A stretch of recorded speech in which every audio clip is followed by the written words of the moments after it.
Okay, the Associated Press is now reporting that Hillary Clinton's campaign is preparing for a scenario in which Donald Trump refuses to concede the presidential election if he loses next month. I should say when he loses next month. That scenario, of course, would complicate a crucial transition period for the campaign, as well as for the country that has been bitterly divided over this election. Big John, with increasing speculation that Trump might challenge the integrity of this election, what happens next if he refuses to acknowledge a Clinton victory?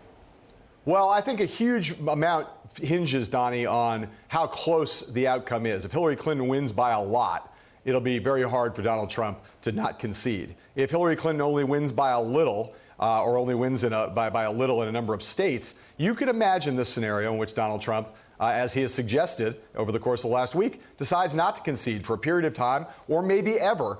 It's smart for the Clinton campaign to be thinking about that. It's smart for them to be thinking about what the message is they would want to put out in that circumstance. But I will say this. If that is the way Donald Trump goes, and I'm not talking about recounts or a super razor-close election, but if Donald Trump refuses to concede and it's clear that she's won, he will go down in history even more ignominiously than he may already be slated to do as someone who really does not respect American democracy. I think he'll go down in history next to Joe McCarthy as one of the true nefarious characters in American history. You know who's stealing the election? Donald Trump, and he's stealing it from us.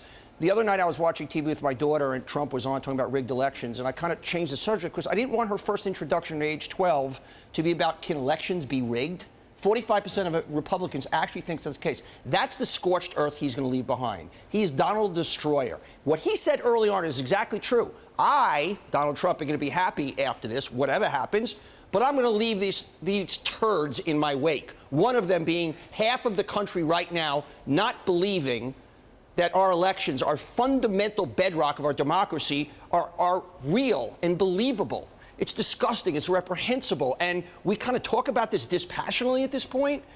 Who does he think he is? Just go away. You're vile.